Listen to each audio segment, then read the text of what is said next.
12 de julho de 2024, sexta-feira da 14ª semana do Tempo Comum. Em nome do Pai, do Filho e do Espírito Santo. Amém.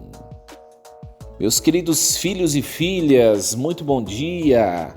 Vos saúdo com a paz de nosso Senhor Jesus Cristo. Que alegria! Sextou! Que alegria nos encontrarmos nesta manhã desta sexta-feira, iniciarmos o fim de semana na presença de Jesus, consagrando nosso dia, consagrando esse fim de semana que Deus nos concede para o nosso descanso, para o convívio familiar, fraternal. Louvado seja Deus! Vos acolho com a paz de Jesus. Sintam-se bem acolhidos, meus queridos. Peço a vocês, uma experiência maravilhosa nós podermos desfrutar da compreensão dos mistérios da palavra de Deus, não é verdade? Tem muita gente que... Ontem eu li um comentário bonito que uma das seguidoras do meu canal do YouTube fez, que ela não compreendia os textos do Antigo Testamento e agora, seguindo as minhas redes sociais, ela tem compreendido nas reflexões. E ela escreveu um texto bonito de gratidão. Então compartilhe com mais pessoas esses textos, para que mais pessoas possam ter um encontro fecundo com o Senhor, descobrir as maravilhas. Meus queridos, a Bíblia é um texto muito difícil, vou dizer a vocês, Porque às vezes eu gravo a reflexão tudo, mas eu vou dizer a vocês, eu estudo, eu tenho que ler textos antes, eu leio o próprio texto, eu tenho que ler textos exegéticos para poder preparar, A Bíblia é muito difícil, tem muitas coisas e vai continuar acho que até o fim da minha vida vai continuar sendo igual um oceano a Bíblia. Por mais que o ser humano explore, ele nunca conhece a sua totalidade, Então, o pouco que a gente descobre, o pouco que a gente compreende é uma alegria, E aquilo que faz bem pra gente, a gente quer também compartilhar com os outros. Por isso que eu sempre peço para vocês, curtam esse vídeo, curtam os materiais, dê o joinha para poder ficar registrado, para você promover nas redes sociais, compartilhe com mais pessoas, É um jeito de evangelizar. E nessa manhã desta sexta-feira nós vamos refletir a leitura da profecia de Oséias. Continuamos viajando pela profecia de Oséias, hoje o capítulo 14, versículos do 2 ao 10. Assim fala o Senhor Deus: volta, Israel, para o Senhor teu Deus, porque estavas caído em teu pecado. Vós todos, encontrai palavras e voltai para o Senhor. Dizei-lhe: livra-nos de todo o mal, e aceita este bem que oferecemos, o fruto de nossos lábios. A Assíria não nos salvará. Não queremos montar nossos cavalos, não chamaremos mais deuses nossos a produtos de nossas mãos. Em ti encontrará o órfão misericórdia. Hei de curar sua perversidade, e me será fácil amá-los. Deles afastou-se a minha cólera. Serei como o orvalho para Israel. Ele florescerá como o lírio e lançará raízes como plantas do Líbano. Seus ramos hão de estender-se. Será seu esplendor como o da oliveira e seu perfume como o do Líbano. Voltarão a sentar-se à minha sombra e a cultivar o trigo, e florescerão como a videira, cuja fama se iguala à do vinho do Líbano. Que tem ainda Efraim a ver com os ídolos? Sou eu que o atendo e que olho por ele. Sou como o cipreste, sempre verde. De mim procede o teu fruto. Compreenda essas palavras o homem sábio. Reflita sobre elas o bom entendedor. São retos os caminhos do Senhor, e por eles andarão os justos, enquanto os maus ali tropeçam e caem. Palavra do Senhor. Graças a Deus. Meus queridos filhos e filhas, nós estamos acompanhando hoje, essa é a conclusão do livro de Oséias. E está representada, nós percebemos, por uma espécie de liturgia penitencial, né? Nesta liturgia penitencial, aparente nesse texto que nós ouvimos, se desenrola um diálogo entre Deus e Israel. Eu não sei se vocês perceberam, mas é Deus falando, Israel respondendo e Deus concluindo. Foi o texto que nós ouvimos hoje, né? O convite de Deus é um convite à conversão, minha gente, né? Nós vemos, eu já expliquei a semana toda, você já deve ter, se você escutou os outros dias, você compreendeu. Se não escutou, você tem que escutar para você entender um pouquinho o texto, o livro de Oséias. Mas o livro de Oséias é como os profetas do Reino do Norte, né? Uma espécie de aviso. Volta, Israel, para Deus. Volta que não vai dar certo. Não dá certo ficar longe de Deus. Você vai quebrar a cara, Israel. Você vai quebrar a cara, Israel. Hoje a palavra, em vez de Israel, ela diz o meu nome e o seu, meus queridos. Padre Diego, volta. Eu sei que é difícil voltar na totalidade, mas volta. Volta, Padre Diego. E para você também, Maria, José, Antônia, Pedro, Tomé, não sei o seu nome. É o Senhor dizendo, volta. O convite divino à conversão. A resposta vem de Israel nesse texto de hoje, né? E a resposta é Israel dizendo, nós vamos rejeitar todos os ídolos. Nós vamos nos entregar à misericórdia do Senhor, à bondade do Senhor, e o Senhor vai nos restituir a paz, a serenidade, o Senhor vai se reconciliar conosco, né?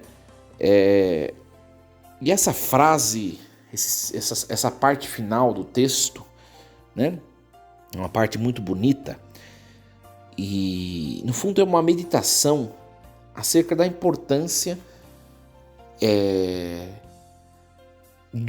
da importância de refletir a vontade moral que Deus tem para a humanidade, né? Olha só, compreenda essas palavras o homem sábio, reflita sobre elas o bom entendedor, são retos caminhos do Senhor e por ele andarão os justos, enquanto os maus ali tropeçam e caem. No fundo, o escritor termina dizendo, tudo que viveu Israel, o sofrimento todo experimentado pela invasão da Assíria, a destruição do reino, foi consequência aos pecados do próprio povo. Mas o fechamento do livro é uma conclusão. Nós, depois de tudo que passamos, nós traímos a Deus, adoramos falsos ídolos, né? Nos prostituímos com deuses falsos, nos prostituímos com a corrupção, nos desordenamos, nos desandamos pela opressão dos pobres, ou seja, estava tudo errado no reino. Nós não obedecemos a Deus, Deus nos chamou de volta, nós não ouvimos, nós sofremos a destruição. Culpa de Deus? Não, culpa nossa. Então o escritor ele conclui, nós concluímos o que a partir de tudo que a gente experimentou, que os caminhos de Deus são retos. Os caminhos de Deus que nos levam à felicidade perfeita. Agora, os caminhos dos maus, eles provocam tropeços e quedas, né? Os maus ali tropeçam e caem. Então, minha gente, nós precisamos aprender um pouco isso. Sabe por quê? Porque tem muita gente que é um pé em Deus, um pé no diabo. Né? A gente, às vezes, eu falo essas coisas até escandaliza. Sabe? Tem muita gente que não leva uma vida espiritual responsável. Sabe? Aí as coisas começam a desandar, a desordenar, a se degradar, a não dar certo. Aí as pessoas buscam a igreja. Né? Como se Deus fosse um garçom. ou um atendente de balcão. O que você está precisando? Ah, eu vou te entregar. Aí o cliente pega o produto e vai embora de novo. Aí vai embora de novo, abandona o senhor do balcão. Minha gente, Deus não quer isso. Sabe? Quando as pessoas fazem isso com a gente, sabe quando as pessoas fazem isso com a gente, que é simplesmente nos usar para alguma coisa que elas querem? Não sei se você já teve a experiência disso, né? Eu já tive essa experiência. Amizades, entre aspas, né? Pessoas que se achegam porque querem alguma coisa, a hora que conquistam aquilo que querem por nosso intermédio, né? Nos usando como meio, depois elas caem fora. Isso é frustrante. É frustrante. E a gente faz isso com Deus. A gente faz isso com Deus e com a religião. Meus queridos, a religião não existe.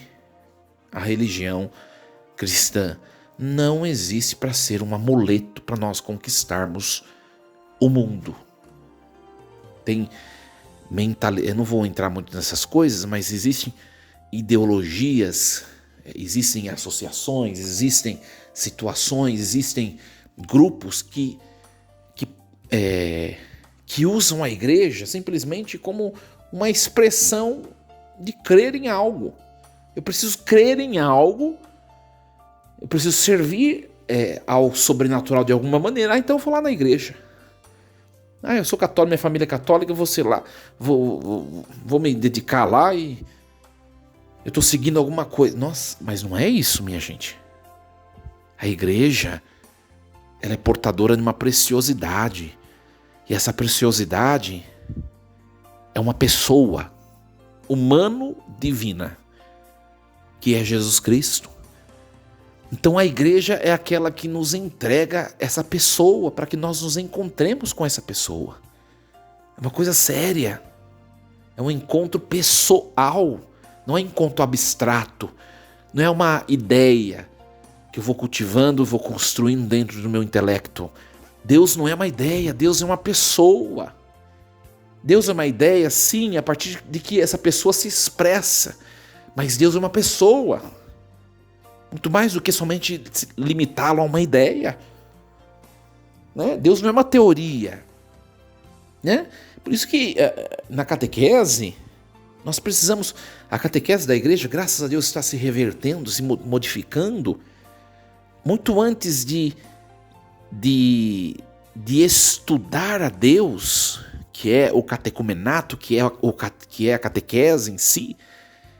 Eu preciso ter uma experiência pessoal com Deus, uma experiência querigmática, ou seja, um impacto. Sabe quando você está caminhando e você se esbarra numa pessoa, e uma pessoa que te surpreende assim, faz tempo que você não encontra, você fala, nossa, que legal te encontrar. É preciso isso primeiro. Depois estudar a Deus. Sabe? E tem muita gente que não passa por esses processos, né? Não tem esse encontro, essa construção, esse encontro que vai acontecendo e que vai construindo a vida de fé. E a pessoa, ela passa a tratar a religião como um acessório. Simplesmente eu tenho lá, vou no domingo da missa lá. Ora, minha gente, sabe qual é o sonho de Deus para nós? O sonho de Deus para nós é que nós coloquemos a Deus como parte de nós, não como um atributo, um acessório. Esse é o sonho de Deus, né? É só nós olharmos o nosso corpo. Existem as coisas, as partes do corpo, né, que nós trazemos em nosso corpo, que são partes intrínsecas a nós. A unha, o dedo, os pés, as mãos, né? Os pelos do corpo, a própria pele, né? Isso são partes constitutivas de nós mesmos. Mas existe no nosso corpo aquilo que não faz parte de mim. A minha roupa, a minha veste íntima, o meu sapato, a minha pulseira, a minha aliança, o meu anel, isso tudo eu trago, é meu, eu trago junto de mim, mas não faz parte de mim intrinsecamente, no que eu sou. E Deus, Ele quer, minha gente, Ele quer não ser um anel que eu coloco no meu dedo, que vive comigo, mas não sou eu. Olha que bonito. Deus, Ele quer ser eu mesmo. Ele quer ser parte de mim. E isso é um desafio tremendo. Tremendo. Por quê? Porque para Deus ser parte de mim, aonde eu for, eu preciso levá-lo. Né? Aonde, por exemplo, olha o seu corpo, o que você é. Você é corpo e alma. Tá? Aonde você vai, você leva o seu pé, sua unha, os seus pelos, sua mão, seu braço, seus dedos, o seu olho, os seus cabelos. Não tem jeito de dizer, vou deixar meu braço aqui, depois eu vou lá, não sei, algum lugar lá, e depois eu volto buscar meu braço. Não existe isso. E a gente faz isso com Deus, e o sonho de Deus é ser parte de nós, para que nós nunca mais nos apartemos dele. Quantas vezes, para nós refletirmos, nós nos apartamos de Deus, minha gente? Quantas vezes nos apartamos de Deus numa vida espiritual relaxada? Quando eu troco Deus, quando eu troco a Santa Missa por uma viagem, por um churrasco, por uma visita que veio bem na hora da missa. Quantas vezes nós nos apartamos de Deus quando nós cometemos pecados graves, os nossos vícios que entram no trono de Deus, ocupam o lugar de Deus e expulsam a Deus do trono do nosso coração, os nossos vícios, os nossos ímpetos. Quantas vezes todos nós andamos dizer, eu sou uma pessoa elevada. Mentira, até o último suspiro nós precisaremos, aliás, nos empenhar para não fazer o que Israel fez, trocar Deus por ídolos. Né? Então a palavra de hoje é muito bonita, minha gente. Volta, Israel, para o Senhor teu Deus, porque estavas caído em teu pecado. Né? O profeta, Deus dizendo ao povo, vós todos encontrai palavras e voltai para o Senhor. Israel, diga, livra-nos de todo mal, Senhor. Diga isso, Israel. Deus quer, Israel, que você se sinta necessitado de Deus. É isso que Deus quer. Né? Deus quer, Israel, que você diga assim, a Assíria não nos salvará. Ou seja, Deus quer, Israel, que você perceba que nada vai te dar a felicidade perfeita senão Deus. É isso que é o desejo de Deus. Perceba isso, assuma isso para a sua vida. Leve uma vida mais responsável em Deus, Israel. Né?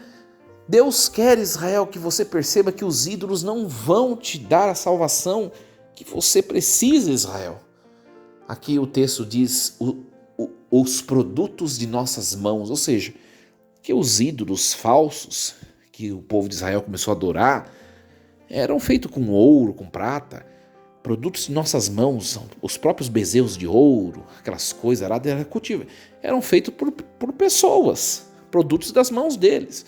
Então Deus quer o quê? Que você perceba, Israel, que o produto de suas mãos, ou seja, os deuses falsos, não vão te dar felicidade. A mesma coisa para nós. Minha gente, a gente corre atrás o tempo todo, né? De dinheiro, de poder, de sonhos, de realizar tal coisa e tal coisa. Isso não é ruim na sua totalidade. Eu sempre digo isso. Isso não é ruim. Só que por que eu tenho que correr atrás dos meus projetos, dos meus sonhos e deixar Deus de lado? Una as duas coisas para que o que você busca se torne algo santo, abençoado por Deus. A gente começa a se empenhar no trabalho, a gente para de rezar. Né? Quando a gente começa a buscar um pouco mais de entretenimento, convívio familiar, convívio dos amigos, a gente larga um pouco a igreja. Por que você tem que vestir um santo e descobrir outro? Que é o ditado que a gente conhece. Não dá para cobrir todos ao mesmo tempo? Dá. Uma questão de viver equilibradamente. Uma questão de buscar equilíbrio. Você precisa entender que você tem que trabalhar e você tem o seu horário de trabalho. Você precisa rezar e você também tem que ter o seu horário de rezar. Você precisa ir à igreja. E olha, a igreja não é muito exigente. Pelo menos uma vez por semana. No fim de semana, ou sábado de noite, ou domingo o dia todo, ir à missa. Você precisa entender que você tem que ter esse tempo. Você precisa entender que você precisa rezar diariamente, em algum momento. Nem que for 2 minutos do seu dia. Você precisa entender que você também tem que trabalhar, que você tem que trabalhar e trabalhar bem feito, fazer bem feito e viver com o coração feliz. Você precisa entender que você precisa dar atenção para os seus familiares na sua casa. Você precisa entender que você tem que cuidar bem dos seus filhos. Você precisa entender que você tem que servir a igreja, tem que fazer atender os compromissos da igreja, mas também você precisa dar atenção à família, né? Mas você precisa entender que você precisa dar atenção à família, mas você também precisa fazer as coisas da igreja. Por que cobrir uma coisa e descobrir outra? Buscar equilíbrio. Então é isso que nos ensina o texto de hoje, né? E aí a pergunta no versículo 9: o que tem ainda Efraim a ver com os ídolos? Né? Por quê? Porque Deus não se conforma. Por que Efraim ainda tem parte com os ídolos? É o versículo 9. Sou eu que o atendo e que olho por ele. Efraim, sou eu que te atendo e que olho por você. Por que você tem parte com ídolos, com coisas que não estão te fazendo bem? Né? Efraim, minha gente, era uma das tribos do Reino do Norte. Lembra? O padre explicou várias vezes. Se você perdeu, você perdeu. Aqui agora a gente está acabando a semana. Mas o Reino do Norte eram 10 tribos. O Reino do Sul, 2. Nós estamos no século VIII, o século em que vive Oséias, né? O século VIII antes de Cristo. É a prosperidade do Reino do Norte, né? E Efraim é uma das tribos, é uma das tribos que compõem o Reino do Norte. Né? E Deus está se lamentando. Efraim, sou eu que te atendo e que olho por você, por que você tem parte com os ídolos? E a gente olha para a vida da gente, pelo menos em mim, é assim, você que está escutando talvez seja, a não ser que você for muito santo, muito elevado. Mas minha gente, quantas vezes a gente não cai nas mesmas situações de declínio, de decepções, de pecados, né, de frustrações? Por que você reincide? Né? Por que você reincide? Ontem, na homilia de São Bento, que eu fiz, que está postada aí, vocês podem acompanhar, a homilia de São Bento, eu falei ontem à noite, minha gente, por que deixar coisas tão pequenas nos destruir? Por que deixar coisas tão pequenas destruir nossos relacionamentos? Nós brigamos com as pessoas por pouca coisa. Nós nos degladiamos para competirmos coisas tão banais. Eu dizia ontem.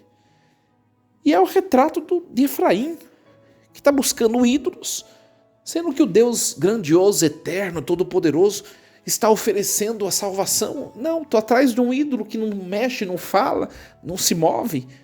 Um objeto de metal que não faz nada.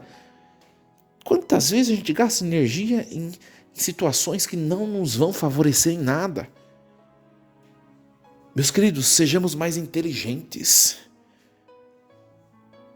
Que Deus nos ajude com essa leitura de hoje, né?